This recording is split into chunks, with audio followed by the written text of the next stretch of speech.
A few things before we start. One is that any questions I'll take up at the end, so that people who don't have questions, they can leave the class and they can start studying, so we don't waste time for others.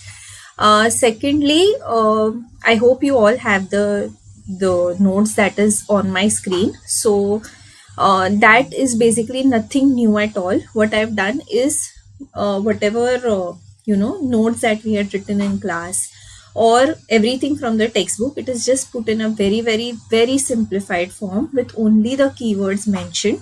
This you can use for your revision also. This you can use for your last day preparations also.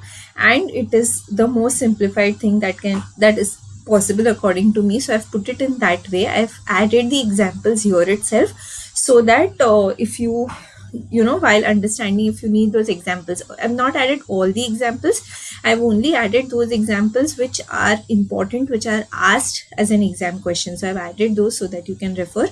Only for FEMA, we have added all the examples so that it's easier for you to understand, and any kind of example may be asked for FEMA. So I've added all of them for FEMA.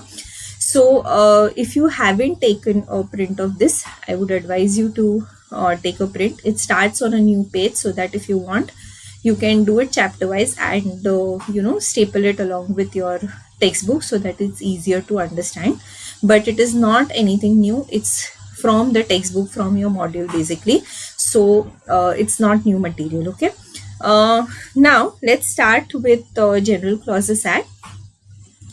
So I have two different screens, and it won't be possible for me to go back and forth again and again. So I'll just look at the screen where I can't see the chats. Okay, so in middle I'll just see the chat. So if you have anything, just mention it there. Okay, perfect. So let's start. Now today we'll be doing apna other laws, and which will include your LLP also. So tomorrow we will start with the Companies Act. Now coming to General Clauses Act. Why is the General Clauses Act required? First, General Clauses Act is only applicable to central acts. Whatever is not there in the central acts. What are central acts? Central acts are basically acts which are applicable to the entire country as a whole. So whatever is not mentioned in the central acts, you can go and refer to the General Clauses Act. Why is the act made? It is made so that you don't repeat something like some definitions which are there everywhere, or some general clauses which are there or should be there in every of the central acts, just to avoid that repetition everywhere and to avoid repeating that particular section in the particular act.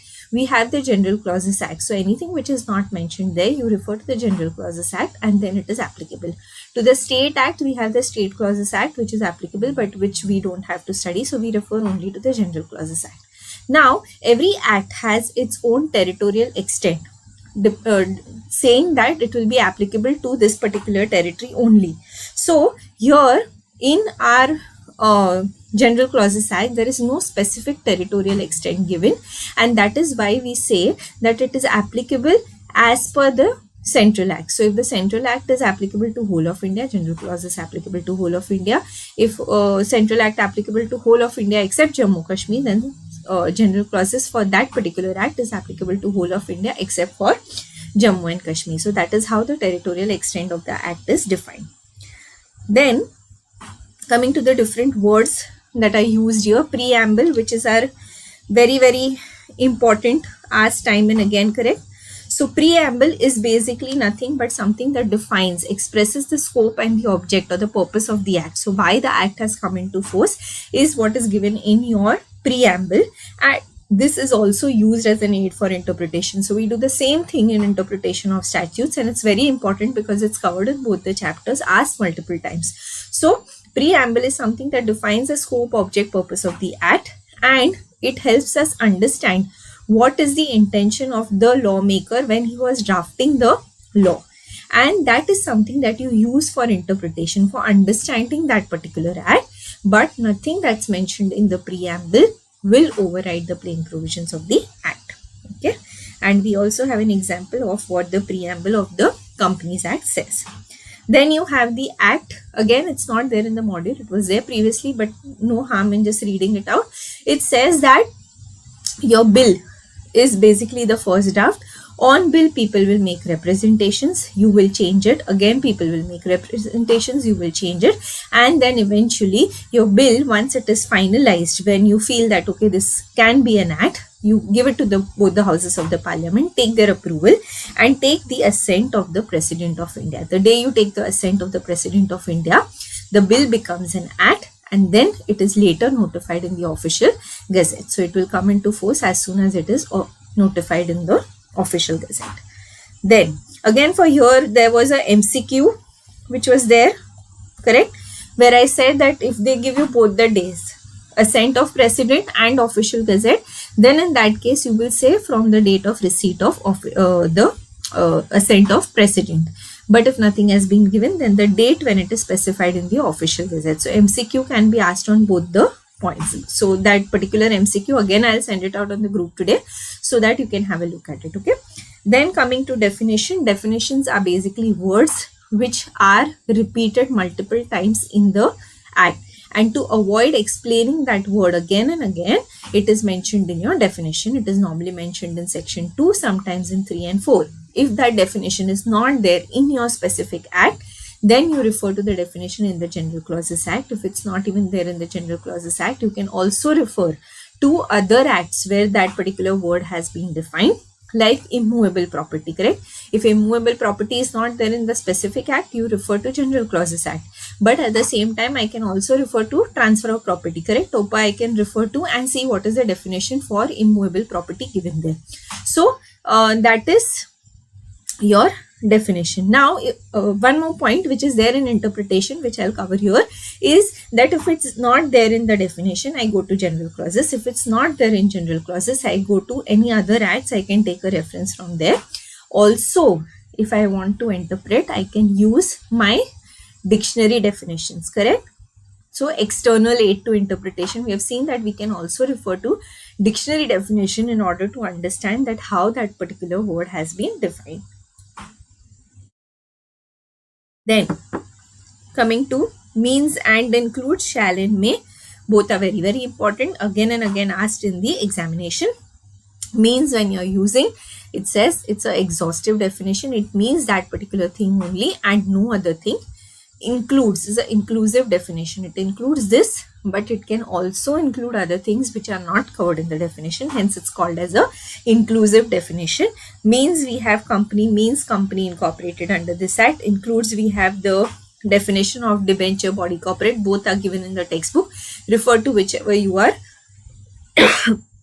comfortable with. So it includes debenture, stock, bonds, or any other instrument identifying indicating a debt to the company. And then you have the word means and includes. When means and includes both are used, share means a share in the share capital of the company and includes stock. So when both the words are used, again it will become an exhaustive definition. So they will say, how do you interpret, how do you understand means includes, and you have to explain these things. Okay, I have not defined the entire definition here, but in the exam if asked, you will have to write the entire definition. So please ensure you remember the definition. Then coming to shall and may. Now, shall and may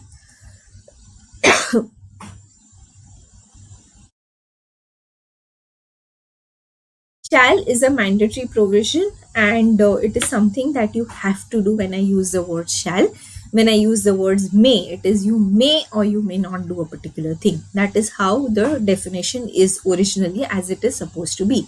But because it is a law, it is drafted by humans, there's possibility that there may be some errors while drafting, and that is why sometimes the word may can also be understood as shall, correct?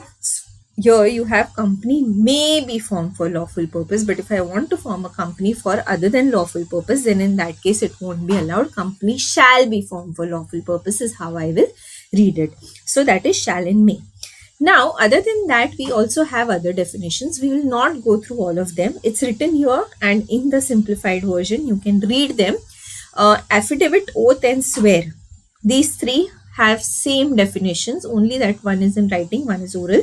Includes any affirmation or declaration, and it is used as an evidence in court or before any authority. Then you have your good faith. Other definitions, please read through once, okay? The act is said to be done in good faith when done with honesty, whether negligently or not. If due care or skill is not exercised as a man of ordinary prudence would, then it is said it is not done in good faith. Again, good faith and official gazette, very, very important, because again and again they have been asked in the examination. So good faith is something that they will ask. In good faith, they can also ask you case study questions where they will say that this particular thing is done and he has not exercised due care or skill. So they'll give you an example that he didn't check, without checking he has taken something, whether it is done in good faith or not. So if it is not done as a man of ordinary prudence would, without exercising due care and skill, then it is said that it is not done in good faith. Again, can be asked as case study and as a theory question. Then you have your imprisonment, which says that it is something which has been defined under the Indian Penal Code, includes simple and rigorous imprisonment. Rigorous imprisonment is where you have to do a lot of hard work like we see in movies. Simple imprisonment is just where you're sitting in the jail and nothing else, correct? Then official gazette, again very, very important. So whenever the bill becomes an act, it has to be notified in the official gazette. So official gazette is something which is the publication of the government of India, and everything that's published there is very, very accurate, very, very authentic, and once it's published there, it becomes available as a public knowledge and it becomes applicable to the whole of India. So here it's a legal document, public journal of the government of India. It's published by the Ministry of Housing and Urban Affairs, Department of Publication. It's authentic in content, accurate, and strictly in accordance with the government policies, and printed by the Government of India Press. All of this you will have to remember and will have to write there, okay? Then central government is fine. Document, again, can be asked because it's covered both under your General Clauses Act and also under your interpretation of statutes. So where it is saying that any matter which has been subscribed by letters, figures, or more than one of those means, which is intended for recording that particular matter, then it will be called as a document. Same definition will be applicable there. In interpretation, we say that this definition is also as per the Indian Evidence Act. So if you want, you can mention that when you're writing your document card definition. Then coming to immovable property, again very important. Again here they can ask you a theory question or a case study question. Here the examples which are given, again please go through them. There's a possibility that it can be asked also as a MCQ question from here, okay, from the example. So it includes land, benefits to arise out of land, things attached to the earth, or things permanently fastened to anything attached to the earth, and then we refer to the examples which are given. Now, when I said that bill becomes an act, I said the bill becomes an act when passed by both houses of parliament, approval given by the President of India, and published in the official gazette. But sometimes it may happen that the act may give you a specific date, like in case of SEBI. So when a specific date has been given, then in that case what will happen is that that particular act will come into force on the specific date that is given, and the date of publication in the official gazette is not relevant. So question again here can be I shouldn't call it a case study because it is not really a case study kind of a question, it's a theory only. But if it is a case study type of question where they tell you, which is generally the SEBI question that's there, which is there in the question bank also, same Gisa Pita question they will ask you, where they will say that SEBI said that it will come into force on this particular date, but official gazette it was published on this particular date. What is the date of act coming into force? So you will have to give this particular chart, explain it in your own words, saying that if the specific date has been given, then it will come into force on that specific date only. Now, presumption against retrospectively, again it says that everything that notification, circular, amendment, whatever has been issued by the government after the act comes into force, then in that case it is assumed that it is effective from today prospectively, not from the date the act came into force, unless it has been specifically provided that it will come into force retrospectively. Retrospectively is from the date the act came into force. Prospectively is date when the amendment notification, circular, whatever it may be, has come into force. So from, if it has come, if the amendment has come today, then it is applicable from today and not from any previous date, not retrospectively, applicable prospectively.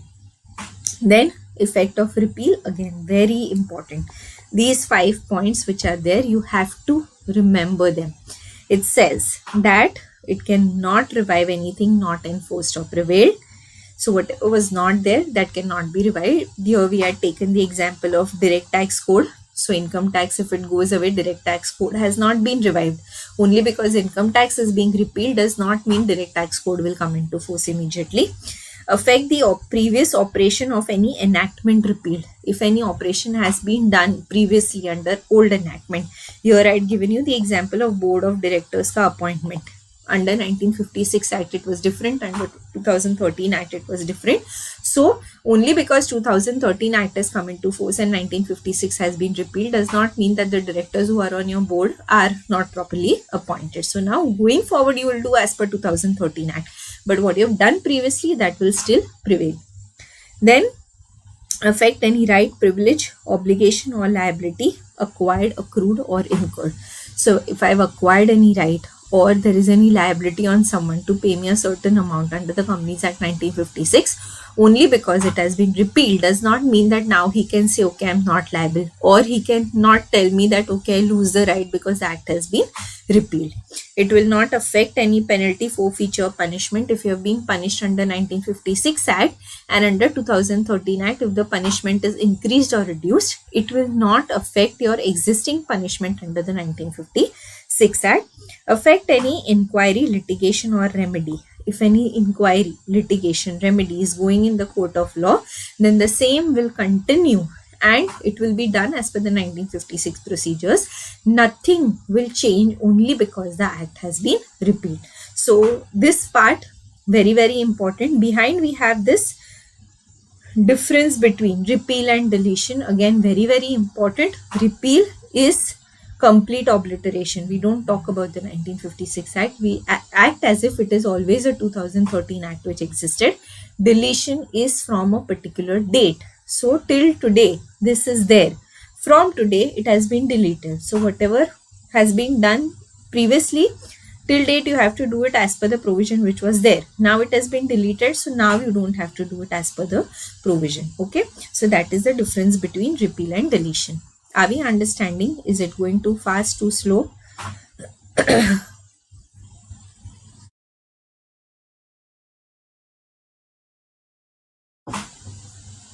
Okay. Now,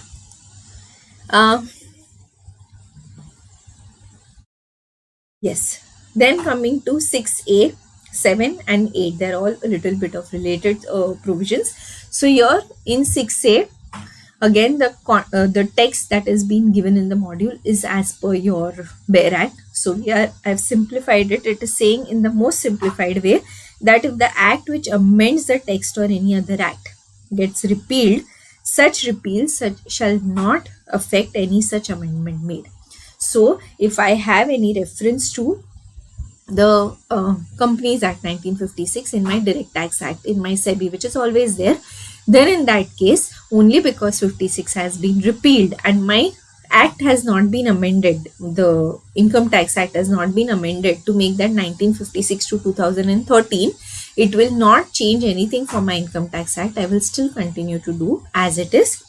If I have repealed something and I want to revive it, if I want to again get it back into force, like we did for the Companies Act 1956, it was repealed and revived. If you're reviving something that has already been repealed, then you need some valid reasons to state the purpose or the intention for doing so. Please remember, we always use the 1956 Act, but it is not necessary that all the acts which are repealed are revived. They are generally not revived. Only when it is necessary are they revived. Now, construction as to references to repealed enactment. Again, this example is important. So here, when I'm reading the Income Tax Act and if a provision refers to the 1956 Act, correct? Then if my Income Tax Act is not amendment, 1956 Act has been repealed, then I will see that is the act reenacted? Yes. So I have got the 2013 Act. Now in the reenacted act, how is book profit calculated? There will be a similar provision which is given. So I will see that, okay, as per 2013 Act, how has it changed? And I will refer to the new provision because it has been reenacted. Here it is not reenacted. So I will refer to 1956 only till the time income tax gets amended. But here it is saying that if it is repealed and reenacted, then I will refer to the reenacted provision that is there. So I will read it even if the Income Tax Act still mentions the word 1956. Yes. Now, other provisions. What are the other provisions? Simpler provisions, it says, and also again something that has been asked in the examination. So first is your commencement and termination of time. Exclude the first in the series of days, include the last in the series of days. Very, very important in calculation of any time frame that is given. This along with the Companies Act, chapter of dividend, they are going to ask you this particular question. So they will test your knowledge on both general clauses and on your Companies Act both. So this particular example is the same example that has been asked in the examination. So what does it say? That if your dividend has to be paid, it has to be paid within a period of 30 days. If it is not paid within a period of 30 days, then it will be transferred to unpaid unclaimed dividend account. Correct? So here when I am calculating the dividend of 30 days, if it is being declared today, from today 30 days, if I have to calculate, today's date I will exclude and the last 30th day is something that I will include. So that is how I will calculate my time frame. Computation of time, if I have to do certain thing or if I have to pay certain taxes, if I have to appear before the court and if it is to be done on a particular date, if that particular date is a public holiday, then I cannot go to the court, I cannot go to the bank to pay taxes. Now it's not applicable, no, it's applicable of course, but it's not relevant because everything happens online. Earlier you had to go to the bank to get the challan paid. So here it is saying that if it is something that has to be done on a particular date with the government and if the office is closed or the court is closed on that particular date, then you have to do it on the next working day which is available. So if I had to do something on say Saturday and Saturday the office were closed, then Sunday, Monday also, yesterday offices there was a public holiday, so I will have to do it today, that is on a Tuesday. Correct? Then measurement of distance in a straight line on a horizontal plane unless different method is given. Duty to be taken pro rata. When I am calculating duty, if I have to pay certain taxes or GST, custom, whatever, then I will have to do it on a pro rata basis. So I will see that, okay, this is how much I have to pay for 1000 kilograms. Then I have 10,000 kilograms. So what is the proportionate that I have to pay? Or if I have 200 kilograms, then how much do I have to pay? So every time duty you have to pay, you have to take it pro rata based on how much is payable by you. Gender and number. Gender can be both masculine, feminine, unless specifically told only to use a feminine gender. Words which are singular can also be understood as plural and vice versa. The words bullock could not be interpreted to include cows is again something which is going to be asked as either a case study, in which case you will have to explain everything, or it can be also asked as a MCQ. It's very, very important. Then coming to your powers and functionaries, your powers which are given to the officers. Once the power has been given to you, you can exercise the power from time to time unless a different intention appears. If you have a power to appoint, you also have the power to suspend that person, to dismiss that person. There is one MCQ which has been asked in one of the recent papers which went by. Then again, very simple, that a person was appointed, he was not working up to the mark and he was dismissed. He is arguing that the person was appointed me cannot dismiss me, whether he can do so under General Clauses Act. That will be the kind of question. So it's simple. You also have the power to appoint that person ex officio. Here we have taken Ratan Tata example, that he is someone who is experienced and he is not in office, but ex officio he can come and advise the company because he has much more knowledge than everyone else in the company, and hence it is said ex officio. So if that happens, it is consider the person who's appointing can appoint in office also or ex officio also. Then substitution of functionaries. While I am being while I'm issuing notices, I said 143.2 you will receive when you're doing your articleship. So when I'm executing my functions, I will also mention my official title. Every officer has to do that. So when you see 143 notices, you will see that always a title has been mentioned. Whatever work I'm doing, if I'm transferred, I retire, I die, something happens to me, then my successors will get the handover. So it's a perpetuity job. So there's no that only because that person is gone now we will not have an income tax officer. No. And whatever is applicable to my seniors is also same law that will be applicable to my juniors as well. So I can't say that it's not applicable to me, it's only applicable to my senior. No, whatever is applicable to him will be applicable to me. Okay, so here we remember whatever functions are there, I can exercise from time to time. If I can appoint ex officio also. I can also suspend or dismiss if I want to. Whenever I'm writing, giving out notices, I have to mention my title, and whatever is applicable to me will also be applicable to my juniors. And this job is something which has perpetual succession. So even if I'm not there in office, my successors will continue to do what I have been doing. I had given you an example of GST officer whom I had met, correct? So that is how it functions. Now, coming to making of orders rules. How does it happen? So if I have the rights given to me to issue any notification, order, or any regulation, I can issue that particular notification or regulation or whatever the bylaws, everything I can issue because I have the power to do that. If I have the power to issue it, same way like how I have the power to appoint and remove someone else, I have the power to change whatever I've issued, or I can withdraw whatever I've issued. In CBDTs, in income tax, you will see a lot of notifications which are there with CBDT may issue and then again they will recall it back. So they have the power to do that, and they can do that. They can change it if they want to. They can change the language also if they want to. So that are the powers that are given to them. Now, when I want to issue bylaws, this is something again which has been asked as a theory question. I can do that between the passing and commencement of enactment. Here what happens is that, say for example, my act is coming into force on 1st of April 2026. Okay, and this act has been come into force. Okay, in the official gazette it is approved on, say for example, on 10th of October 2025 when you are all inter CA cleared, correct? So here on 10th of October it is coming in the official gazette. So here I have the time between 10th October and 1st April 2026, and in this time frame the act will not come into force because act will come into force on this particular date only, that's already given. But in this time frame, if I want to make my bylaws, I can continue to do so. But this bylaw will come into force only on 1st of April, not before that. Now when I want to make my bylaws, first I have to give a draft, like how we gave the bill.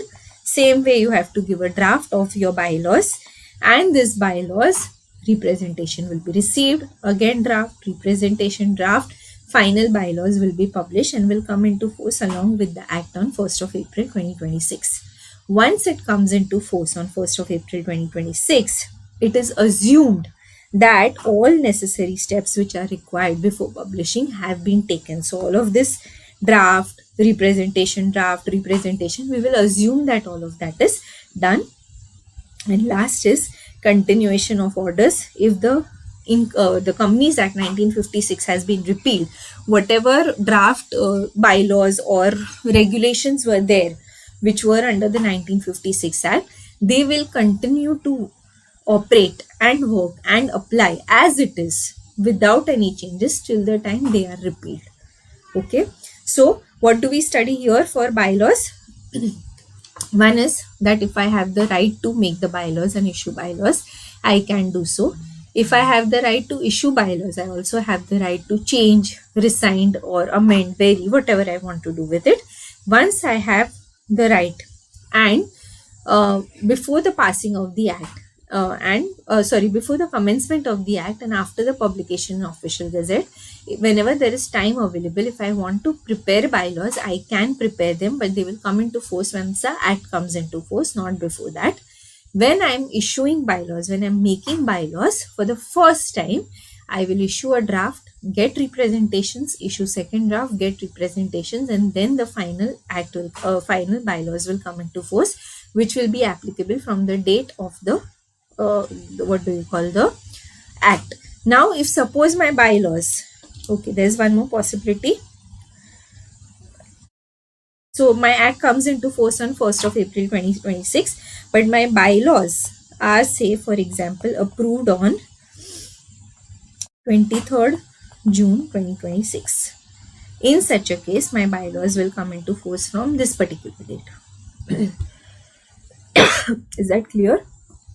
And once the act has been repealed, till the time the bylaws are not repealed, they will be applicable. Coming to the last part is the miscellaneous part, but very, very important part. Everything here is asked in the exam question. So first is recovery of fines. If I have to recover fines, fines are normally given in that particular section itself. When you study the Companies Act, you see that everywhere there's a fine given. In LLP Act, everywhere there's a fine given. FEMA, there's fine given. But suppose by mistake, if legislatures forget to mention the fine, then you will refer to section 63 to 70 of the Indian Penal Code or the Code of Criminal Procedure, and that will be applicable where fines are not given in that particular specific section. Now, if I am punishable for the same offense twice, then in that case I can be punished only under one of the act. Okay, but if it is for different offenses that I am being punished under different acts, then I will have to pay, or I will have to take the punishment under both the particular acts. Okay, so here this is only punishable for the same offense. Where is it? It is there somewhere.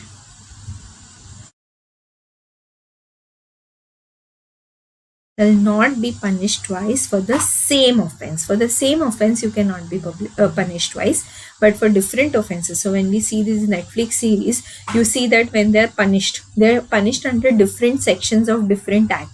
Now it is, if it is not for the same offense, then they can be punished multiple times also. That's not a problem at all. But for the same offense, if you're being punished twice, then only one will be applicable. Again, something which has been asked. Service by post, we do it here also, and we do it also in the Companies Act 2013, the first chapter that we do, correct? The second chapter after definitions. So here, what is service by post? Is sending it by post, properly addressed, prepaid, and sent by registered post. Then it is believed that the document has been delivered when a letter by ordinary post would be delivered to that particular address. If you are sending from Mumbai to Pune, if it gets delivered in 3 days, then it is assumed that after 3 days it has been delivered. 3 things to be remembered here is important ones, that if I have to send it by registered post acknowledgement due, I have to send it by that mode only. I cannot send it by any other mode. If I send a notice to the landlord and the tenant rejects it, then it is believed that the notice has been served.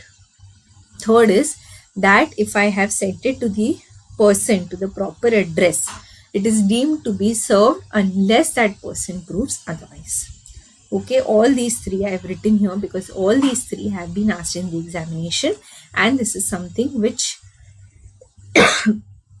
can be asked. Okay, so these are the provisions pertaining to your General Clauses Act. I hope you have understood, and if you've not, just write down your queries and we'll discuss it after the class. Okay, now coming to interpretation of statutes. Take a breather and then we start again.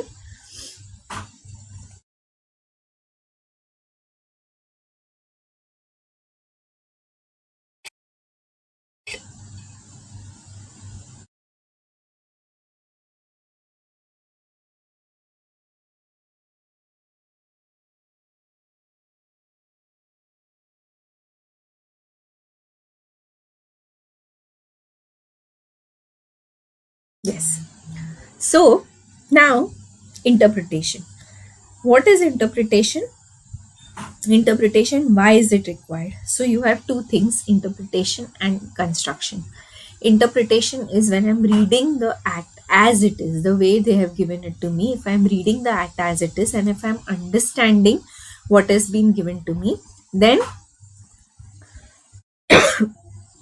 it is interpretation. I don't need any extra knowledge to understand what's given to me. Here we are taking the example of paying TDS, correct?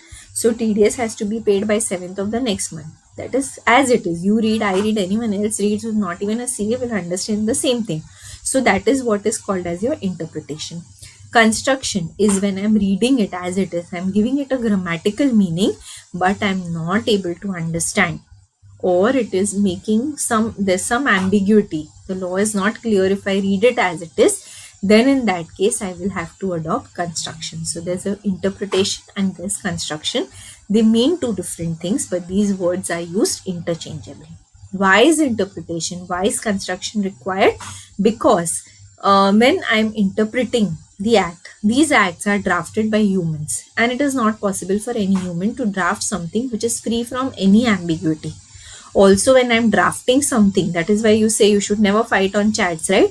Because when you are drafting something, when you are writing something, you may think something and you may just write it down, but the other person who's reading it may understand it differently, correct? So here, that is the problem. They have written it giving some thought, but I understand it differently. Also, there's a possibility they may make some errors or they may leave some loopholes, because end of the day they are also humans, and that is why interpretation is something that is required. Construction is something that is required. So here, whenever I'm doing the plain reading, then there's a possibility of some ambiguity and the court has to go beyond the true intention. Court can't say, nahi, aisa hi likha hai, sorry, nothing can be done. No, they have to go beyond the true meaning, understand what was the intention of the person who is writing the law, and then give the meaning accordingly. So that is why interpretation and construction is something that is required. Now here we have 4 different words that I use. Again, document is something that is already there. So that is something that we already have done. Interpretation we have just discussed. Coming to statute, it is the written will of the legislature. So the written will of the legislature, which is an act which is approved by the Parliament of India, is something which will be called as a statute. So once the bill becomes an act, is basically what is called as your statute, and it includes not just the act, but it will also include ordinance, orders, bylaws, rules, regulations, notification, circular, everything that comes along with the act.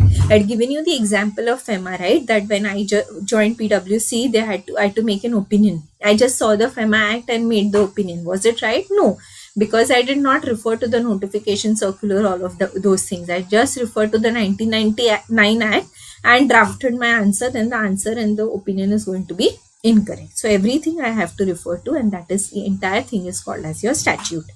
Instrument is a legal document which creates, transfers, extends, extinguishes, records, or confirms a right or records a fact. So whether a right or a fact is given, then it's called as your instrument. Deeds are different. They give you legal disposition, like your partnership deed, correct? So it gives you legal disposition. That's your deed. But deeds and instruments, there's no bifurcation, no bhedbhav by the Indian law. So we don't bifurcate between deed and instrument. We use the words interchangeably, but actually they mean two different things. And it is said that deeds is a narrower term as compared to your instruments. So all deeds are instruments, but all instruments are not deed. Again, something which can be asked as a theory question. We will just mention this particular line and you will have to explain. So basically you will have to write what an instrument means, what a deed means, and that there is no bifurcation in Indian law. We use it interchangeably, and that deed is a narrower thing because it includes only a legal disposition. Here it is including rights, it includes facts, recording of facts. So all of that is included in your instrument. So instrument is a wider term as compared to a deed. In interpretation, only and only theory questions will be asked. If you know the concept, just broadly also, you will be able to answer those questions. Then interpretation we have already done. What is the difference between interpretation, construction? Again, we have already discussed. The different classes of classification of interpretation is your authentic, which is derived from the act itself, from the rules, regulations, bylaws, notification, circular, all of that. You have your usual thing, which is derived from your custom or case law. So if I'm unable to understand the meaning, then in that case I can also refer to the customs or the case laws, how it has been dealt with or how the cases have been pronounced. Then I can have the grammatical meaning, where I will see the plain grammar reading. What does it mean? And if plain grammatical meaning is not giving me the answer, then, or if it is creating ambiguity, then I will go and see what is the logical meaning. I will go beyond the words which I used and try to understand what is the true intention of the lawmakers. Correct? So this is your classification of interpretation. Now, rules of interpretation, very, very important. One or two rules may be asked in the examination. Now, you have your primary rules and you have your secondary rules of interpretation. Primary rules of interpretation, the first is your rule of literal construction. Rule of literal construction says that you read the act as it is. Plain grammatical meaning without adding any extra knowledge. Your rules, regulations, notification, bylaw, all of that. I don't have to sit and think, what was the intention of the legislature? No, I don't do all of that. Plain grammatical meaning in its ordinary sense. How would I read this particular thing? I will read it as it is and I'll give it a meaning. That is called as literal construction. I literally read the word given as it is. That is literal construction. Under literal construction, there are four main headings that we have to remember. The first is saying you have to give it a natural and grammatical meaning, reading it as it is in the sense that it is given. You can also refer to the explanations given, correct? So when I do my internal aids, we see explanation which is given. So explanation is basically further explaining what has been given in the section above. So some section is given, below that there is an explanation written. So I can refer to the explanation in order to understand or further clarify my understanding of the act that I'm reading. Third is my exact meaning preferred over loose meaning. So if there are two different meanings possible, then I will see what is the exact meaning which is applicable, which helps me with the intention of the legislature, and then I will adopt that particular meaning. If there is a general meaning applicable, then I will not refer to that generic meaning. Here we have taken the example of the word obtain. I'm not sure if you remember. Here I had said that when I use the word obtain, obtain is basically obtain as I obtain, acquire something. But actually obtain, legally if I say, means I obtain it something legally. Chori se kiya to then that is not obtain. If I steal something, it's not obtain legally. So that is the specific meaning as per law when I'm interpreting. Obtain otherwise generally is if I've taken something, I've obtained that particular thing. That is not something I'm using in law. That's a loose meaning. So it is saying when the exact meaning is available and a loose meaning available, you will refer to the exact meaning and not to the loose meaning. And the last is technical words to be understood in the technical sense. So wherever there are jargons for a specific industry that is being used, then in that case you will have to refer to that only and not to any other meaning. Again, here I told you in e-commerce industry how they do the valuation in a specific way. You have to do it in that particular way only, and that's a technical meaning only the e-commerce industry will understand. So that's your literal construction. Now coming to your reasonable construction. Reasonable construction is when I'm reading it as it is, giving it the plain grammatical meaning. Then in that case, I'm not able to understand, not able to make sense, creating some ambiguity. Then in that case, I will not read it as it is, but I will give it some sensible meaning to give it some sense. Just give me a second. Just a second, please.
So yeah, so here if I'm not able to give the meaning as it is by reading the law as it is, then in that case I will refer to the sensible meaning, and that is called as my rule of reasonable construction. Then you have your rule of harmonious construction. It is very, very possible that a particular concept may be covered under two different sections and they may contradict each other, two provisions which are contradicting each other. And in that case, because they are contradicting each other, you have to read it in order to reconcile both of them to make sense to both of them.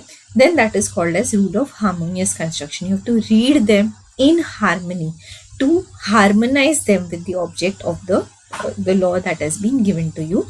Here we have taken the example of constitution, where constitution says you cannot amend fundamental rights, but the president can amend the fundamental rights. So here a president can amend the constitution. So here president can amend the constitution but cannot amend the fundamental rights.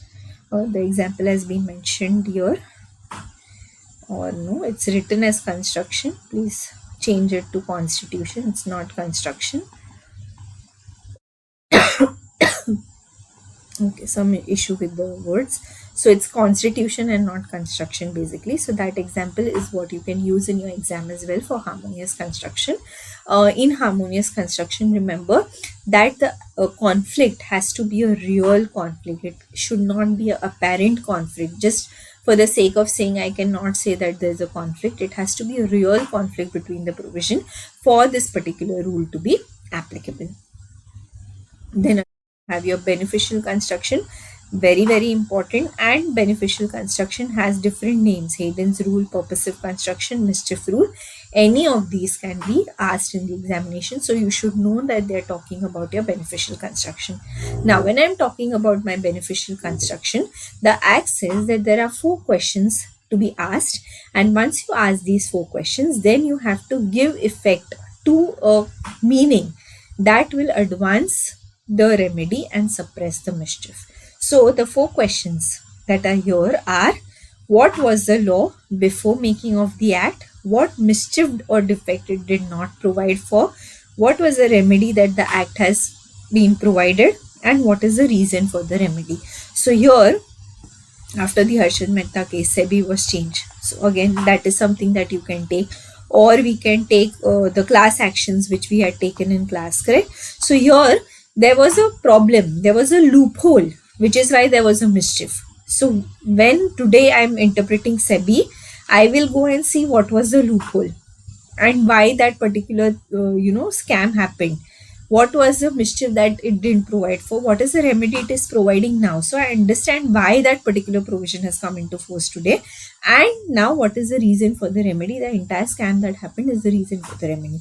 Similarly, class action, where the Satyam fraud happened, which is why the class action came into force under 37. So why it happened, what was not there, which is why he did the fraud, because he knew that not much action can be taken against me. And then the act changed and now people can take action, and that is the reason for the remedy. So these 4 questions you ask, but after asking these 4 questions, you will adopt something which will suppress the mischief and advance the remedy. So you have to write suppress the mischief and advance the remedy. So beneficial construction with its different names, please remember. Then you have your exceptional construction. Exceptional construction is basically for construction of words and, or, may, shall and must. So and conjunctive or disjunctive, may something optional, shall and must mandatory. So these are the words, grammatically they mean this, but sometimes it is possible that you may use it differently. And here you can take the example, company may be formed for lawful purpose, correct? So that is something you can use here. Then coming to rule of Ejusdem generis. Ejusdem generis is to be used. Ejusdem generis is different from Noscitur Socii. Ejusdem generis is used when there are generic words following specific words. So specific words are given and followed by a generic word. The generic word will draw its meaning from the specific words which are used. In example, we have in consequence of war, disturbance or any other cause. So this is my generic word and this is my specific word. So this generic word, any other cause, any cause can be covered here. Someone's death is also a cause, but can that be the reason to use this particular? Will it mean any other cause, death of person? No. Any other cause will draw its color, will draw its meaning from these specific words which are used. This is the rule of Ejusdem generis, where the generic words are the generic word is followed by specific words is followed by a generic word. Generic word will draw its meaning from the specific words used. So generic word यहाँ पे होना ही चाहिए for Ejusdem generis. Now in Noscitur Socii similar है, draw its meaning, draw its color, सब same language लिखने का. But what is the difference? Here there is no specific and generic. All words are specific only. So Purchase Tax Act, we had taken the example. Manufactured beverage include fruit juice, bottled water, syrup. Everything is specific only. There is no generic. That is Noscitur Socii. In Ejusdem generis, specific followed by generic. Okay, that's the difference. Okay. Now, when Noscitur Socii is coming, here it is saying all words are specific words and they draw its meaning from each other. तुम किसके साथ friendship रखते हो उसके basis पे determine करूंगी how what kind of a person you are. So you are all specific and based on that I will understand your nature, your what kind of person you are. So here fruit juice, bottled water, syrup, all specific words, they will draw its meaning from each other. And here fruit juice is used with bottled water, it is used with syrup, which is all packaged drink, manufactured, kuch to processing ki hai, and hence fresh orange juice will not be covered. That was the case study which is here. Okay, so here in both the cases same hai, judge by company, it keeps, take its meaning, take its color, all of that is same. Ejusdem generis, specific words followed by generic word. Noscitur Socii, all specific words draw its meaning from each other. Okay, Ejusdem generis is a primary rule. This is secondary rule. If I ask you a question in the examination where I tell me the difference between Ejusdem generis and Noscitur Socii, then in that case you will see that there's no proper table bana ke distinction that's possible. So you will first explain your Ejusdem generis, then you will explain your Noscitur Socii in 2 paragraphs and then finish your answer. Clear? Now, so secondary rule of interpretation. So primary rule of interpretation we have done. What are primary rule? You have your literal construction with its 4 different heading. Reasonable construction, where you read it grammatically but not making sense, so you give a sensible meaning. Harmonious construction, 2 provisions conflicting each other, real conflict, not apparent conflict, then you have to read it in a way to give harmony to both. Constitution wala example. Rule of beneficial construction is where you ask the 4 questions and adopt something which will suppress the mischief and advance the remedy. Then you have exceptional construction and or may, shall and must. They have a particular meaning, but sometimes you have to use it interchangeably. Company may be formed for lawful purposes. Ejusdem generis is where specific word is followed by a generic word. The generic word will draw its meaning, draw its color from the specific words which are used before it. So this is your primary rule. Secondary rule, you have your Noscitur Socii, effect of usage. Here, Noscitur Socii we have already done, that all specific words, they are judged by the company that they keep. And you have your effect of usage, where I have told you that these are the 2 legal maxims if you don't remember anything, in no legal maxims you remember in this particular chapter, at least ensure that you remember these two, okay, because this is something that can be asked in the MCQ question also, and also as a theory question, where they will tell you explain this particular thing, in which case you have to ensure that you explain what is the effect of usage. So how the law has come into force, what was the intention while making that particular law, and how it has been interpreted over the years is something which I will use for the purpose of interpreting that particular section. So this is your principles of interpretation. Now rules of interpretation. Now you have your internal and external aids to interpretation. Internal aids are things which are already given in your act, rules, regulation, bylaw, schedule, all of that which is already given to you. That is your internal aid. External aid which is not internal, जो बाहर का things है, which are not there in the act, rules, regulation, basically your enactment which is not there, that is called your external aids of interpretation. So that is different. Internal aid is basically that you get in the act itself. So you have your long title, short title describing the act and mentioning about the act, that is your long title, short title, which can be used as an aid to interpretation. You have your preamble, express scope, object, purpose of the act. Headings, like in your income tax act, income from salary hai, so all provisions pertaining to salary come under that particular heading. So that heading is used for understanding that okay, we are talking about salary. Then if you go to house property, we are talking about house property. Then you have your marginal notes. Notes जो ऐसे margin में लिखा रहता है in the act is normally not used as an aid to interpretation. Only in case of constitution you will read them as an aid to interpretation, nowhere else. Okay. Then you have your definition section. Definition we know are given in section 2, defining the words to avoid repetition. Now definitions are of different types. You have your restrictive and extensive, which means and includes, which we have studied. You have your ambiguous definition, where the definition itself is confusing. Then it is called your ambiguous definition, and subject to a contrary context, which means that something is given in the definition, something opposite to that is given in particular section. So then the definition doesn't make sense. So that is called as subject to a contrary context. You just have to write these three things if definition is asked, and you can write some matter from your General Clauses Act saying section 2, avoid repetition, all of that. You don't need to give examples here if asked in the examination. Then you have your illustrations, which we have where last year we studied the Contract Act. So in Contract Act, you have your illustrations, the examples which are there. And these illustrations are used for interpretation, but again, they cannot override the plain provision. Like how we studied for preamble, that a preamble is used as an aid for interpretation, but cannot override the plain provision. Same way, illustrations can be an aid. It will help you in understanding the law. Like last year, all the examples which we had in the module is what is there coming from the act itself. Correct? The institute does not put any examples. So these are illustrations. So you use it to understand the law, but it will not override the plain provisions.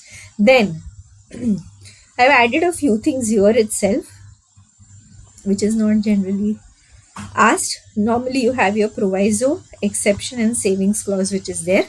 Proviso is where you're creating, carving out exceptions. It is called as a proviso. Then it starts with the word provided that. Then you have your exception. So when I'm restricting my particular provision to particular clauses, then it is called as an exception. It starts with the word except that. Okay, I think I have missed out something. I'll just make you write that down. So except that is something which is to be mentioned here. Then you have the savings clause, where any particular right which is there in the section, if I want to avoid destroying that particular right or matter that is being given to me, then I use the word save as, and then write the provision. Save as, this is something that will be done irrespective of what is given in the act. So I'm preventing that right from being destroyed. Then you have your non-obstate clause, which starts with the words notwithstanding anything contained. So it says that whatever is given in the act, doesn't matter what has been given, notwithstanding जो भी बोला है, I don't care, this is how you will do this particular thing. Which means that when I'm writing notwithstanding anything contained, whatever I've written after those notwithstanding anything contained, after those words, whatever I'm writing, that clause will prevail over anything that's given in the act. So notwithstanding anything contained in any other provision, if section 8 compliances are not done, central government can revoke your license. Now if somewhere it is said central government cannot revoke, I will not give effect to that because this is non-obstant clause. So this will prevail. I am saying that कुछ भी लिखा हो किधर भी, this is what will happen is what I am saying. So this will prevail over everything else. Okay. Then when I am using the word subject to, yeah. So if the same provision, same subject matter is covered by two different provisions, then to avoid that conflict, they will say subject to this, that is mentioned there. This is how it will happen. So subject to whatever penalties that are given in the Income Tax Act or under Companies Act for violation of provisions of the Companies Act. Section 8, if you are violating, this is what I will penalize you. This is how I will penalize you. Those three rights which we have, correct? Where he can amalgamate and wind up the company, all of that. So that he will be able to do. So that is when I'm using the word subject to. So same matter covered under two different provisions. The latter will prevail over the former.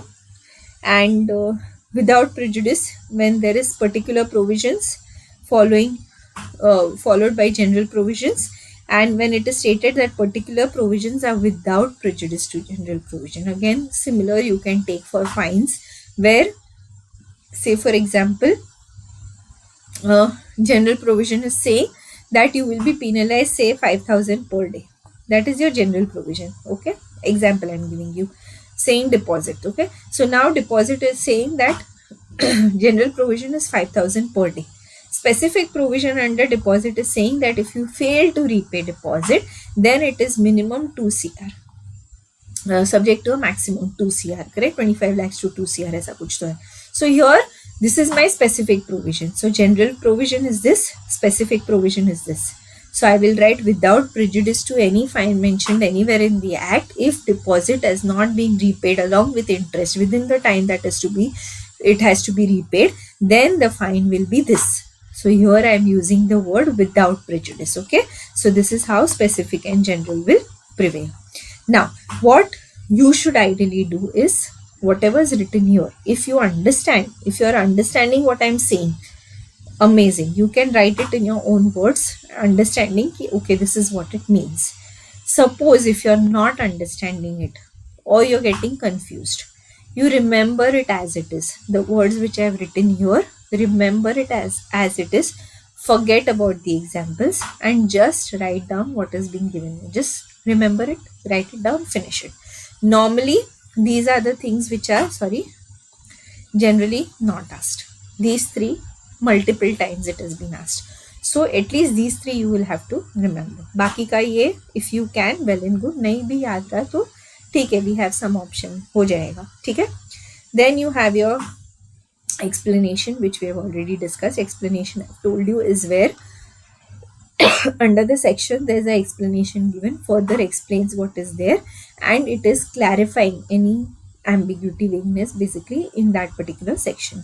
Then schedules, like we have in your LLP Act, we have schedules, in your Companies Act we have schedules, are given at the end. They form a part of the act only and they can be used for interpretation. And the last part is it's saying that when you're reading the statute, when you're reading the law, you have to read the act as a whole. Like me, you should not just read FEMA Act and go without reading circular notification, correct? So when you're reading, you have to read the act as a whole and then understand, then give your meaning of the act. You cannot just read a particular notification, a particular section, a particular illustration, a particular explanation and give your meaning.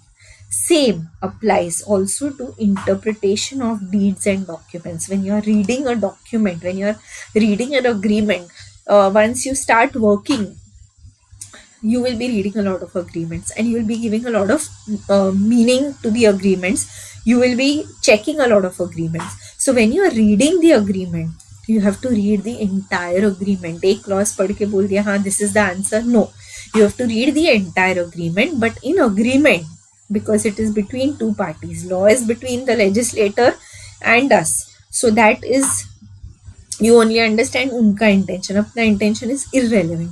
But agreement is between two parties, and because it's a contract between two parties, you have to read the entire agreement. But along with the agreement, the entire agreement, you also have to understand what is the intention of the parties when they wrote that particular thing in the agreement.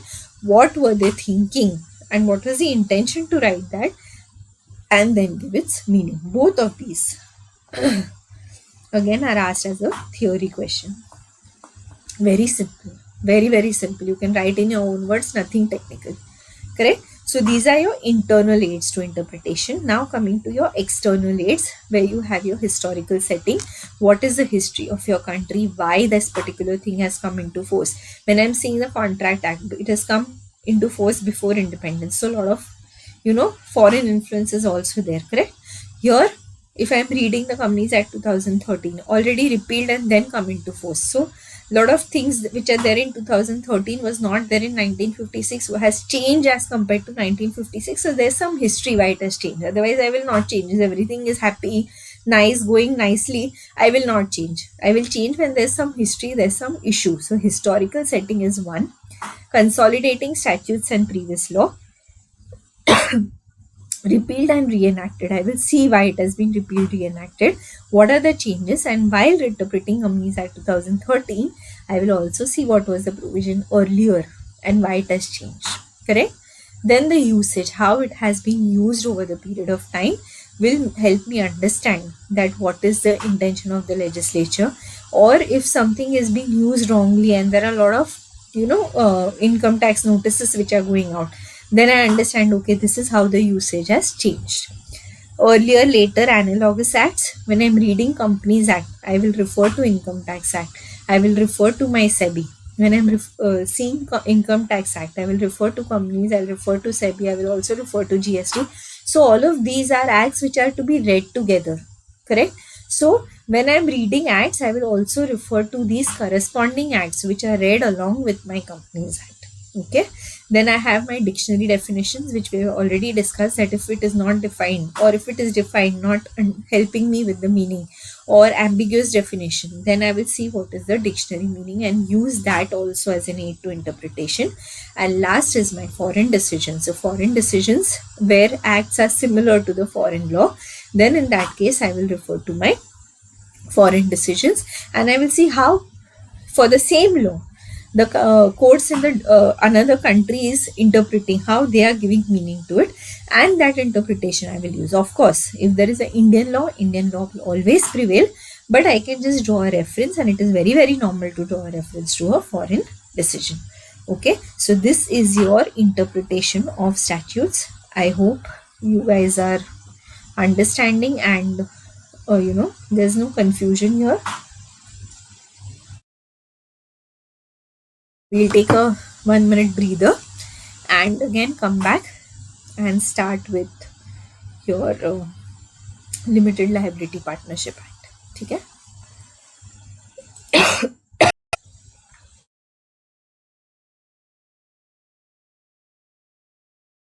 So why was LLP introduced, and when was LLP introduced? It has been introduced, the act is of 2008, but it has come into force on 2009, 7th of Jan 2009. Again, something that can be asked as the MCQ question. There are different schedules which are given here, like we have for your Companies Act, we have different schedules which we have in the LLP Act as well. Now, why was LLP introduced? So we had the Partnership Act already, which was very unorganized, registration not mandatory, and people, it's not something which is being very much regulated. You just have to register it if you want to, and then after that there is no regulation. You don't have to do any filing with the partnership, the registrar. And then you have your Companies Act opposed to that. So if you form as a company form of organization, then you are governed by the Ministry of Corporate Affairs, and in that case there's a lot of compliance that you have to do, and lot of things that you have to remember, like we are going to study tomorrow. So there's a lot of compliance that we have to do under the Companies Act. Partnership Act, no compliance. So if any foreign investor wants to invest, he'd be like, I'll never invest in a partnership, I'll always invest in a company form of organization, correct? So there was a need to have something which is between the two of them, which has the benefits of the ease and flexibility of your partnership, and which also has the compliances of your Companies Act. So your compliances which you have to do should be covered here, so that there is a lot more reliability as compared to a partnership, but it should not be as stringent as compliant as you have your companies, and hence to have some structure between the two, most of the countries had the LLP form of organization. So India came up with the LLP form of organization in 2008, notified in assented in 2009, so came into force in 2009. The act is called the 2008 Act. Now it has benefits as you compare it to the partnership or the company form of organization. You see that there is ease of flexibility, less compliances that you have to do, governed by MCA, perpetual succession is there, limited liability is there. So there is benefit of both partnership and company form of organization, and then you have your LLP form of organization. But it was not a very big hit because foreign investment is something which is not permitted here. But otherwise LLP is a good form of organization if you're doing business in India without having any intention of having foreign investors on your board. Then in that case it is something that you can opt for, and it is very nice. In company we have seen that there's a lot of compliances. If I want to raise money, I want to raise deposit, rights issue, bonus issue, all of that I can do. But along with that, I will have to maintain different kinds of registers. I will have to ensure different kind of filing is done. I will have to have different kind of board meetings, general meetings, all of that. Here I have to do only 2 compliances, and those 2 compliances are my annual return and statement of accounts and solvency. Other than that, there are no other compliances that I will have to make. Now, coming to the definition, here you have the definition of body corporate. Of lately, they have been asking a lot of definitions, and hence the focus on definition increases, which is important. Here, LLP is a registered LLP in outside India, company incorporated outside India, but does not include a corporation, sole cooperative society, any other body corporate. Then you have your small LLP, contribution less than 5 CR, turnover less than 50 CR, such are the requirement. Again, small LLP, in one of the tests that we had written, you should write 25 lakhs to 5 CR and turnover 40 lakhs to 50 CR first. Secondly, contribution word has to be used when you're writing for small LLP. Capital should not be used. 2 things which are important here. Again, something can be asked, okay? This can be asked, and body corporate is also asked. Designated partner, of course, very important. Designated partner is the person who is responsible for all the compliances. He's like an active partner that we had in the partnership, like a director, like which we have in Companies Act. So a designated partner is the partner who will be responsible for all the compliances that the company the LLP has to make. This partner, we have at least 2 designated partners we need. ये लोग बकरे हैं, correct? So अपने को 2 बकरा at least चाहिए, so that I can catch hold of them if there is any issue. These are to be individuals, and at least 1 should be resident in India. Here when I talk resident in India, my number of days is 120 days. Okay, so 2 partners, 2 individuals, 1 should be resident in India. I can have body corporates, I can have other LLPs to be partner in my LLP, and in that case, if I have a company or a body corporate or a LLP to be a partner in my LLP, then उनके जो representatives है, those representatives will act as my partners, designated partners, because all designated partners have to be individuals, correct? So unke representatives will become my designated partners. I have to specify my designated partners. They have to give their consent, that there is no it's a free consent basically, and I have to file the details with ROC, giving details about who the designated partners are. In case my designated partners change, or if there is a vacancy created due to retirement or death, then I have to fill the vacancy within a period of 30 days and then again inform the ROC. So this is your vacancy. Every partner will have a DPIN. They are responsible for all the finances and any contravention will be punishable. Then you have financial year. In financial year, definition of LLP, after 30th of September, if LLP is incorporated, then it will become the financial year will be the next financial year, correct? Ending next financial year. So if it is incorporated on 10th of October 2024, my financial year ends on 31st March 2026. Same provision for companies when you have 1st of Jan, correct? So it's different but similar provision hai. The concept is the same, only the dates are different. Foreign LLP is incorporated in outside India, but as some place of business in India or some business in India, then it will be referred to as a foreign LLP. We'll do foreign company tomorrow in detail. Then agreement is fine. Partners is any person who is not of unsound mind, not undischarged insolvent, or has applied to be adjudicated as insolvent. Cooperative societies and corporation sole cannot become partners in LLP. Again, we asked as a MCQ question. And LLP will have at least 2 partners. If the number of partners fall below 2, then 6 months are given. In that 6 months, you have to find out another partner. If not, then the liability of the single partner who is available will become unlimited. Correct? So the same provision is also applicable to companies. Same. Correct? Here 2 is given. वहाँ पे depending on private public company accordingly होगा. ठीक है? What are the features? Body corporate है, perpetual succession. I'm not explaining this because I assume that you know. Separate legal entity हो जाता है. Compromise or any arrangement which is there is possible. Common seal not mandatory if you want.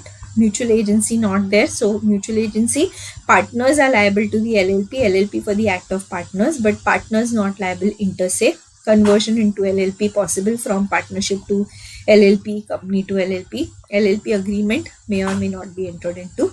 It is an artificial legal person having everything that a natural person can do except getting married, going to jail, all of that. Liability is limited unless it falls below 2. So only in 2 cases, okay? You can write down here 2 cases unlimited liability. First is falls less than 2, and second is in case of fraud. Unlimited हो जाएगा. बाकी सब जगह it is limited. Then your management of business can be done by all partners. All the partners have the right to participate. Minimum, maximum members are there. Business for profits only. Investigation can be done and e-filing of documents has to be done, and fees have to be paid electronically only on the MCA portal. What are the advantages? It is operated on the basis of agreement, so you don't need a lot of documentation there. Flexibility as to legal and procedural requirements. It is easy to form. Partners enjoy limited liability, easy to dissolve, capital structure. So advantages is something that you can take from here only. You can write it in your own words. If you understand the concept of LLP, you will be able to easily write it down. Okay? Then incorporation. Incorporation, what is the requirement? So similar to how we did for company LLP together, similarly we'll do it. So here, when I'm incorporating, first thing that I do is I do my name reservation. Once I get my name is available for a certain specified period of time. I will submit my other documents. Once I do that, I get my LLPIN or CIN depending on what kind of structure I am forming. And then from that date, I am becoming a LLP or a company, and the effects will be applicable. These effects, same effects are available for company, same as company, correct? So can sue, acquire property, may have common seal, do other acts which company has to do or which LLP has to do. So this is something common for both. Here I need 2 people at least, वहाँ पे depending on type of company, OPC 1, private 2, public 7, correct? Then यहाँ पे statement has to be filed, वहाँ पे director का details has to be filed. More detailed things about the directors, as he's not been convicted of any offense, or he's already a director earlier, then he has not you violated any provisions under the Companies Act, all those things about the director you will file. Advocate CS will sign both places that all compliances are properly done. Then matters to be stated: what is the name, business, registered office, partners, designated partner details, and such other information. Similar things you will mention there. वहाँ पे you will also have your MOA and AOA, which is giving you the internal structure functioning of the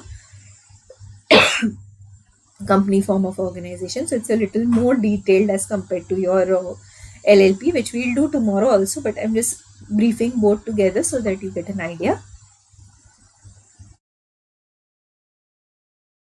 Then you have your registration.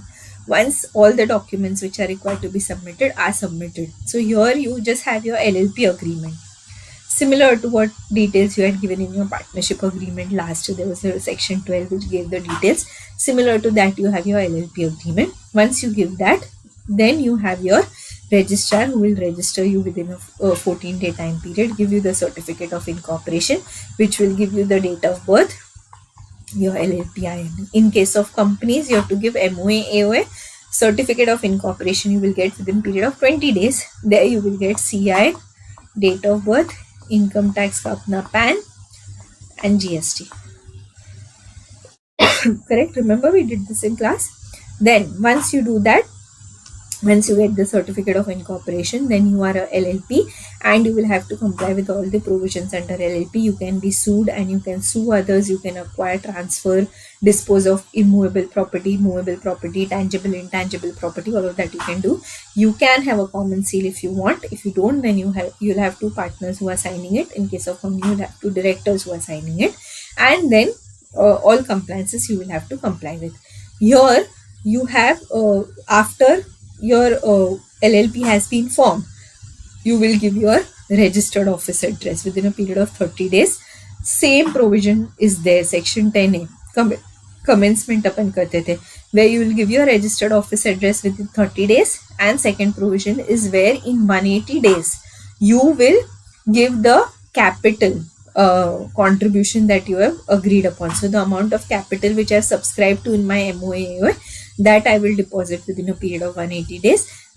Only after I have deposited that can I start my business. Correct? So your address, registered office address, again you have to give it to the registrar, and any changes also you will have to inform. Registered office address is very, very important, because everything that's mentioned in your registered office, the address which is mentioned in your registered office address is the address to which all the documents will be sent by all the authorities, and hence it is very, very important to mention your registered office address or any changes therein. Clear? Now, first process that I said when we are incorporating is your name reservation. So when I'm reserving my name, same for both companies and LLPs, I will not use any word which is resembling someone else's company or LLP, or it is resembling someone else's trademark. So I cannot use such words. I cannot use words which are offensive or which are, something which require approval. Insurance, bank, electricity, these words require approval from specific regulators. So I can't use such words which require approval without taking approval. If I've taken approval under the Banking Act, then I can use the word bank, then there's no problem at all, but otherwise I cannot. This name, once I get the name, it is reserved for a period of 3 months for LLP and 20 days. 20 days for company. In this 20 days or in this 3-month time frame, what I have to do is I have to submit the other documents. Here in LLP, I will submit my LLP agreement here, and of course my consent of designated partners and partners. Here I will have my MOA, AO, and the long list that we have under the Companies Act. So that I will have to submit. So these are the things I will submit, and once I do that, I will get my certificate of incorporation. But sometimes it happens that after I have registered my name, after I have started working, someone comes and complains that there is a problem or my name has been used or similar name hai.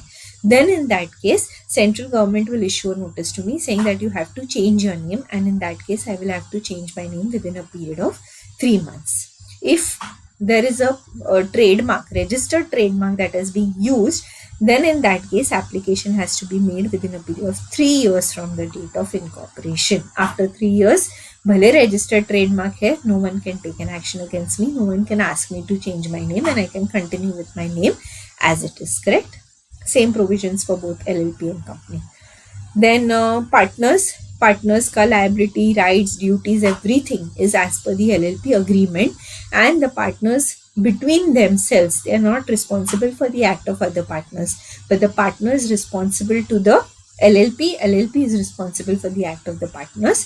Inter से whatever rights and duties, profit sharing ratio ऐसा होने वाला है, capital contribution ऐसा होने वाला है, admission ऐसे करेंगे, retirement ऐसे करेंगे, all of that is applicable, but they are not responsible. There is no mutual agency like we have for partnership.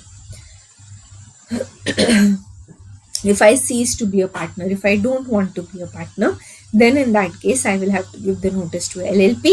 LLP will give notice to, because it's a separate legal entity, so LLP will give notice to ROC, correct? So that is how it will function. So partner to LLP, LLP to ROC, new partner appointed, partner to LLP, LLP to ROC. Similarly, any change in details of partner to LLP, LLP to ROC.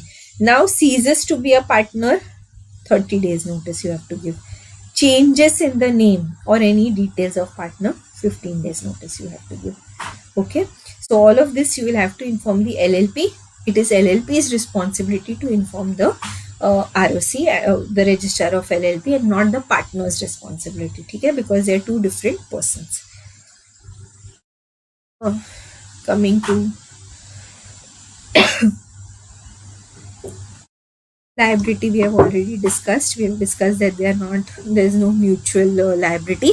Partnership by holding out, LLP में same concept है which we have studied last year, where I represent myself to be a partner when I'm actually not a partner, or I allow someone to represent me as a partner. Then in that case, I'm responsible to that third party who gives credit to the LLP, assuming that I'm a partner. I had given an example where 4 students start their partnership firm. We go for a CA conference and they tell everyone that I'm the partner. I'm actually not a partner in the partnership firm, but I say, okay, it's okay, they are my students, let them allow. So I allow them to represent me as a partner when I'm actually not a partner. Now someone of my friend gives you business, assuming I am a partner in your company. And if something goes wrong, even though I'm not a partner, I'll be responsible to that particular third party. That's called as holding out. Okay?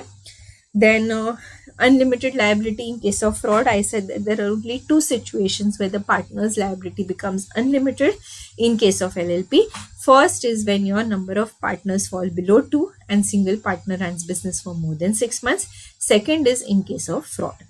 Then whistleblowing, upon expert after seeing a lot of Netflix series, we know what whistleblowing is, where I am involved in fraud and I'm giving out information just to save myself, then that is called as whistleblowing.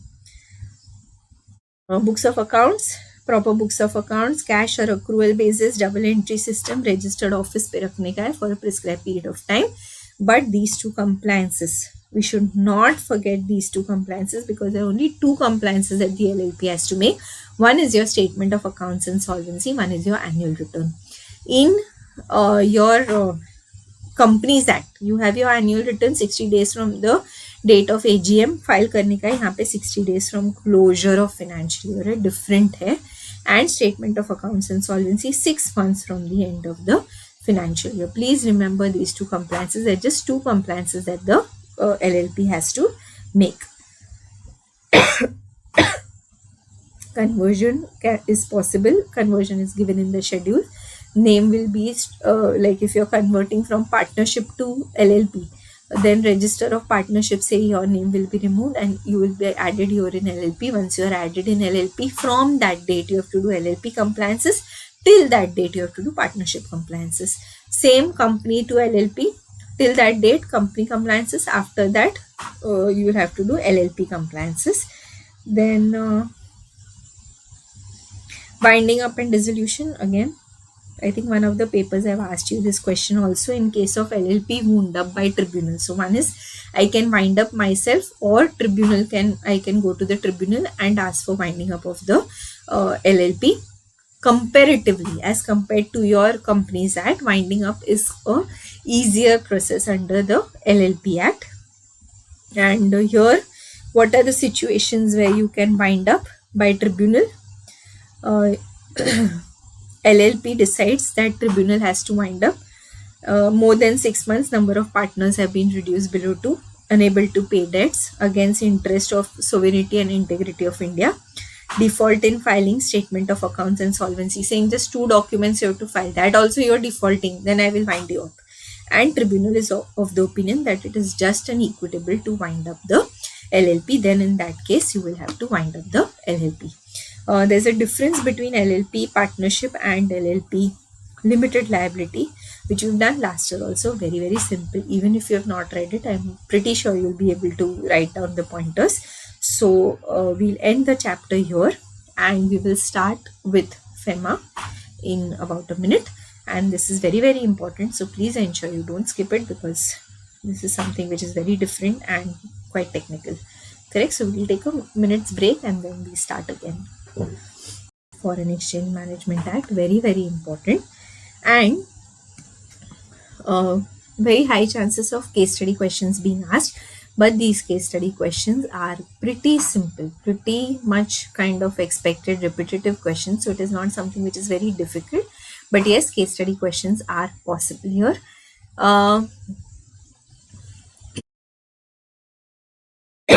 So FEMA was earlier FERA. FERA was very, very restrictive. It didn't allow free transferability of money or funds from one place to another. So there were a lot of restrictions when I had to transfer foreign exchange from one place to another. But with the liberalization policy, FEMA had come into force and it replaced FERA, and it is much more liberalized, allows a lot of free and effective transfer of funds and foreign exchange between countries. Now, here again, case study question.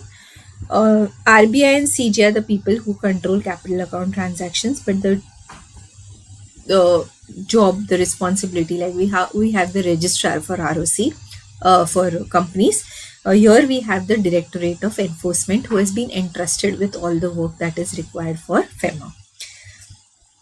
Why has FEMA come into force? Facilitating external trade and orderly development and maintenance of foreign exchange between countries, free transferability.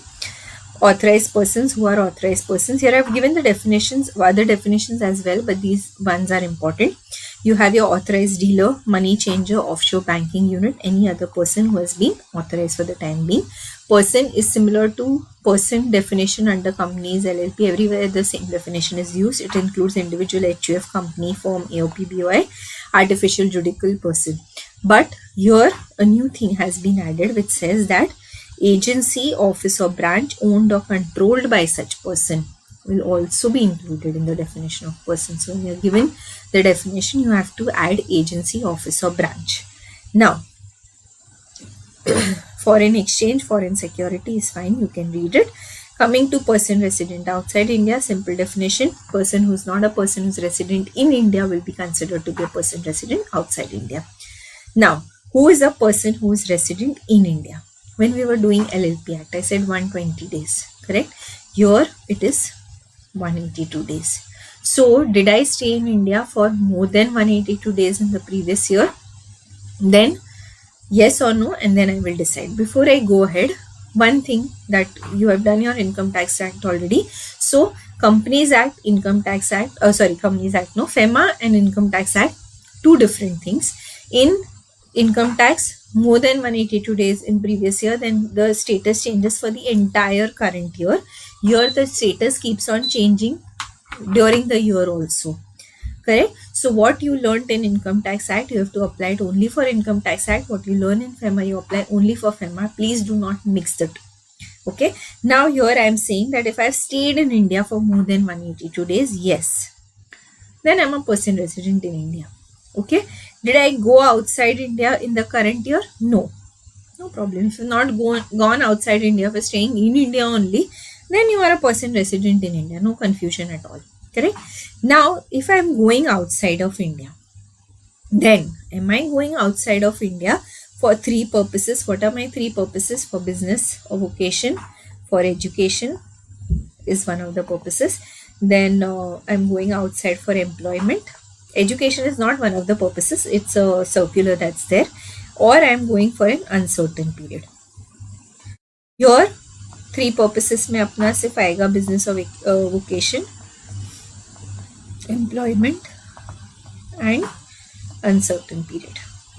Correct? This education part is only for in India people going outside India. So if I'm going for any of the three purposes, these three purposes, yes, then I become a person resident outside India. If no, then I'm a person resident in India. So मैं खाली घूमने को गई 10 दिन के लिए, then I will not become a person resident outside India. I'll still be a person resident in India. Similarly, if I have not stayed in India for more than 182 days in the previous year, so I'm a foreigner, correct? Now, did you come and stay in India? नहीं, वो foreign में ही रुका है. He's not come to India. Then you are a person resident outside India, no questions, correct? But if you have come to India, have you come to India for three purposes, business, employment or uncertain period? Yes. Then you are a person resident in India.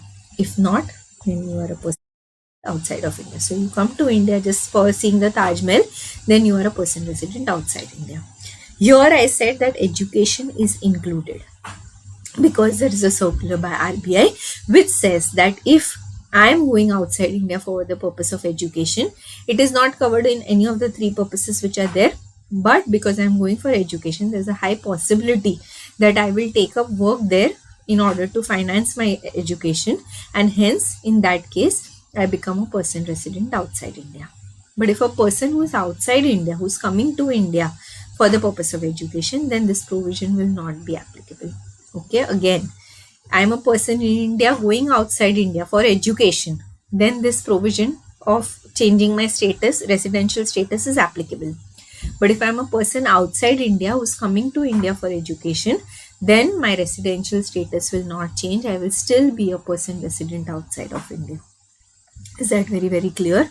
Now, so during the year, there is a possibility that my residential status may change multiple times, and that's okay because as per FEMA, it keeps on changing. So in the same year, I can have both person resident outside India, in India, possible, but income tax is different. Now, this is for individuals only, okay? Now, when I talk about other than individuals, then other than individuals, if I have been incorporated in India, then I am, of course, a person resident in India. But if I am an office, branch or agency which is outside India, owned or controlled by person resident in India, then also I am person resident in India. I am an office, branch or agency which is outside of India, owned or controlled by person resident in India, then again I will be a person resident in India only. Now, this is different from your foreign company. There, it is a different concept which we'll study tomorrow. But as per FEMA, it is different. As per Companies Act, it is different. I'm saying both of them together, not to confuse, but to clarify. Okay. And if I'm in India, owned or controlled by person resident outside India, but the fact that I'm in India, then I'm a person resident in India. But I'm being controlled by a person resident outside India. Okay. So individual, I see 182 days gone outside India for three purposes. Yes, then I'm person resident outside India. No, then I'm a person resident in India. If I'm not, I'm a foreigner, I come to India for three purposes. Yes, then I'm person resident in India. Otherwise, I'm person resident outside of India. If I'm other than individual, then have I been incorporated here? Yes, then I'm a person resident in India. Have I been incorporated outside India? Yes.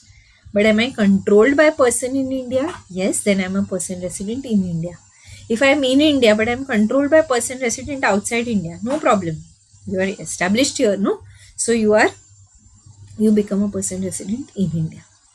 Is this very, very clear? A lot of examples have been added here, which are from your past papers, from your module. Everything is incorporated here from your MTP, RTP, all of that is here.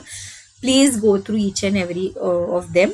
Misalia wala is a different example. So that has been highlighted.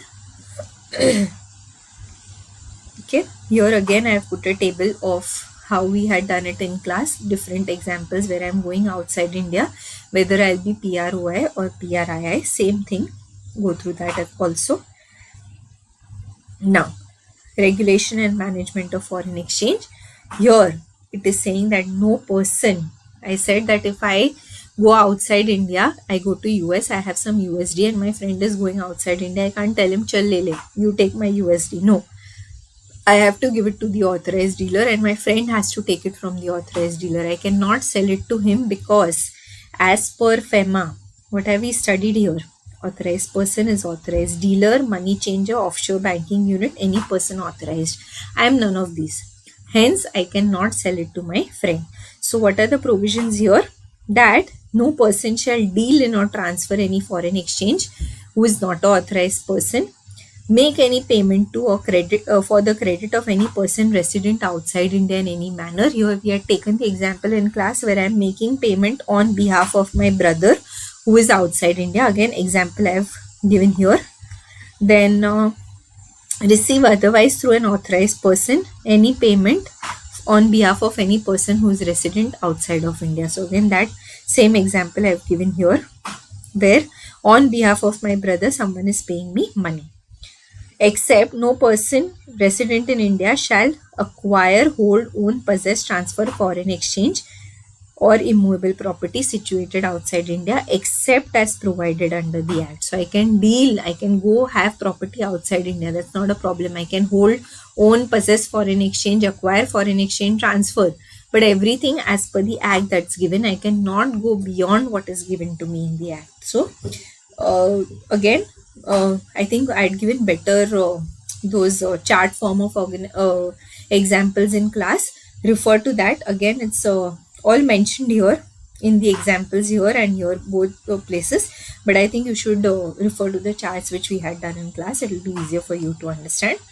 So basically, I cannot acquire any foreign exchange, I cannot transfer any foreign exchange because I am not a person who is authorized to do so.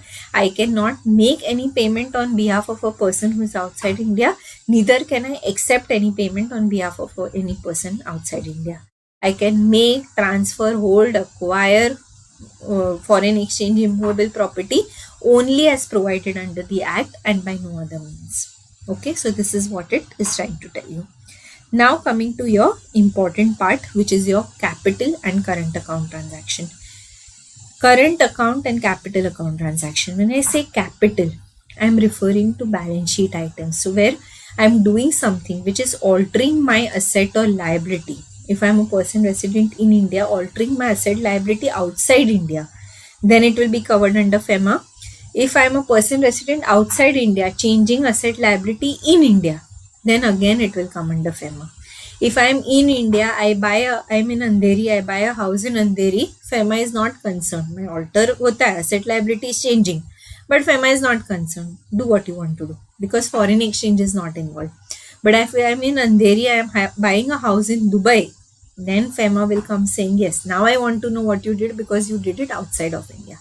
So capital account transaction are those transactions where my assets and liabilities are changing, but in a way that foreign exchange is getting transferred. Otherwise, if foreign exchange is not involved, then it's not a capital account transaction for the purpose of FEMA. Anything which is not a capital account transaction will come under my current account transactions. So current account transactions are transactions which are not my capital account transactions. What are the things which are covered here? In connection with foreign trade, other business service, short-term banking. I've highlighted it because long-term will come here. But if it is short-term, he's saying it's current account transaction. What is short-term? 6 months, 12 months. That is short-term. Anything beyond that, long-term. Not defined. My understanding. Okay. So, payment due as interest on loans, net income from investment, living expense for parents, spouse and children abroad, foreign travel, education, medical care of parents, spouse and children. So whatever is not altering my assets and liabilities, these will fall under capital current account transactions. Altering my assets and liabilities, it is capital account transaction. Short-term loans, current account, long-term capital account. Okay, is that clear? Again, we have our examples here about what is current, what is capital, Please go through that. Now, other than this long term, short term, all of this that we do for capital account transactions and current account transactions, there are certain current account transactions which are approved, where there are approvals required, or they are prohibited, or they are approved along with approval from respective ministry. So these are given in schedule 1, 2, 3. Whatever is not given in these schedules, you can take it freely. So you can do it freely. Okay? Now, when I talk about, so here we have written anything not listed in any of the above, freely undertaken, because we are talking about what? Current account transactions. This is not capital. Okay, so in current account transactions, we have 3 schedules. One is your prohibited transaction, one is your approval of government required, and then you have your facility for individuals, correct? So in prohibited transaction, what are the transactions which are there? You have your lottery winnings, lottery tickets, and banned prescribed magazines. If you want to understand any of this in detail, then there is a YouTube video on FEMA where you can just see that in detail, but otherwise this is what we have to remember. Explanation for each of that you can see there. Then you have racing, riding, callback services, dividend balancing, commission on exports from wholly owned subsidiaries abroad of Indian companies. Then you have commission on export on the rupee state credit route.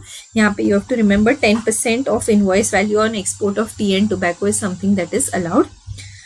And interest on non-resident special rupee scheme account. So if a non-resident is having a rupee account in India, then that is covered here. So these are the prohibited transactions. So whatever money you earn here from lottery winnings, you cannot take it outside India. From racing, riding, you can't take it outside India. Prohibited. Then you have your prior approval of government. So these are not prohibited. You can do. But before doing these transactions, you have to take the government approval. Okay. Here you have your cultural tools, again very frequently asked question in the examination. Then advertisement in foreign print media undertaken by PSU. Then vessels chartered by PSU. Which ministry you have to take, I have mentioned it in the textbook also, it's there in the module also. So just refer that, I have not added it here. Then import through ocean transport by government or PSU. Multimodal transport remittance to the agents. Hiring charges transponders by TV channels, again something which has been asked. Sorry. Container detention charges, इसमें सबका वो shipping ministry का approval लगेगा. Prize sponsorship money for sports activity, if recognized sports body है तो allowed है, otherwise up to $1 lakh. Then PNI club approval needed even if out of EFC account. We'll get to that, why it is written there. So PNI club we also have in the capital account transaction. So here membership of PNI club, all of these things are something which will require the prior approval of the government of India and the different departments of the government of India. Okay? So prohibited and prior approval of government. You keep reading these things and they will ask you culture tool ke liye ja rahe, so you will know that approval is required. Or lottery winnings dene ka, you know it's a prohibited transaction, so that is how you will answer. Okay, again there are examples here which you can see how are the questions asked. Out of winning, prohibited. Sending a cultural tour, prohibited. Then film star wants to perform in New York on Diwali, prohibited. Heart surgery karne ka, this will get to 2,50,000 ka limited. Hiring changes of transponder, prohibited. Callback services, telephone, prohibited. So these are the things that if you keep reading you will remember, and the examples are given here, so you can solve that for your better understanding. Okay? Now coming to the third schedule, which is the most important schedule here, which talks about facility for individuals. Liberalized remittance scheme, LRS करके बोलते हैं इसको. यहाँ पे it is saying that every person who is in India, who is an individual going outside India, can carry up to 2,50,000 USD without any prior approval. So tomorrow if I go on a trip to Europe and if I am having 2,50,000 in my pocket, 2,50,000 in my husband's pocket, 2,50,000 in my child's pocket, then in that case no one can question why you are taking so much money out. मेरे को इतना allowed है, I can take it. Anything beyond 2,50,000, I will need approval. Okay, so I can't carry beyond 250, but I can carry up to 250 USD and no one can question me. That's something that is allowed per individual, including minors. Minors can also carry 250,000. Now, for any private visit to any country except Nepal, Bhutan. Nepal, Bhutan, apna each. So there is no problem with Nepal, Bhutan. Problem is with other than Nepal, Bhutan, I can take 250,000. Nepal, Bhutan, I take 5 lakh also, doesn't matter. Okay? For gift or donation, going abroad for employment. If I'm going abroad for employment or maintaining close relatives abroad, traveling for business, attending a conference, accompanying a patient going abroad. Someone is going abroad for medical treatment, I'm accompanying them. Then also I can carry 250. Emigration, medical treatment abroad, any other current account transaction, I can carry. Anything in excess, I will need the approval of the Reserve Bank of India. What is important to note here is that for immigration, medical treatment, and studies, if I have to carry more than 250,000 and if I have an approval from my university, from my hospital, or from the country where I'm going, saying that I will need more than 250,000, then in that case, I can carry more than 250,000. Say my fees in the university is 4 lakh USD. I have a certificate saying 4 lakh USD payable. Then I can carry 4 lakh USD. And in that case, I will not require any approval, even if I am carrying more.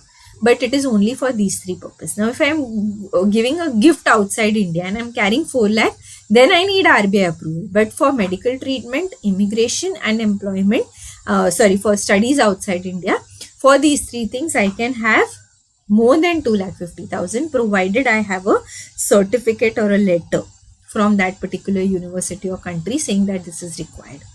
Okay? Persons who are resident but not permanently resident, okay, can remit entire net salary.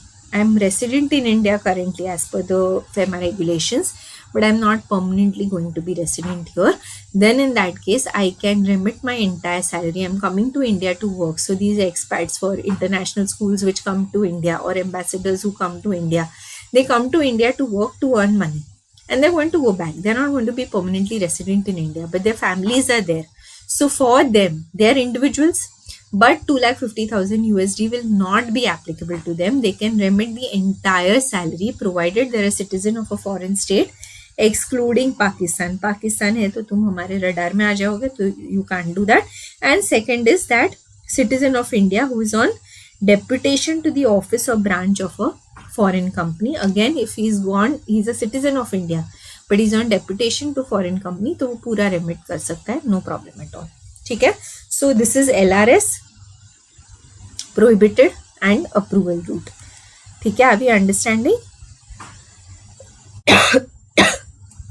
Now, this is your current account transactions and for individuals. Current account transactions prohibited prior approval of government for everyone. Third Schedule 3 LRS of 250,000 is for individuals.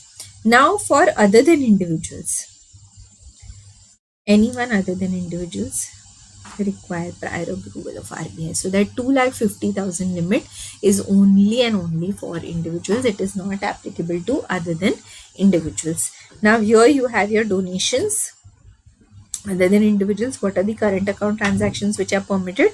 Donations exceeding 1% of the foreign exchange earnings or USD 50 lakhs, whichever is less. Wherever the limits are higher, here it is whichever is less. Where the limits are lower, USD 25,000, it is whichever is more. That is how you will remember. So if you are giving donation for creation of chair in reputed institutions, then approval of RBI is required to this particular extent.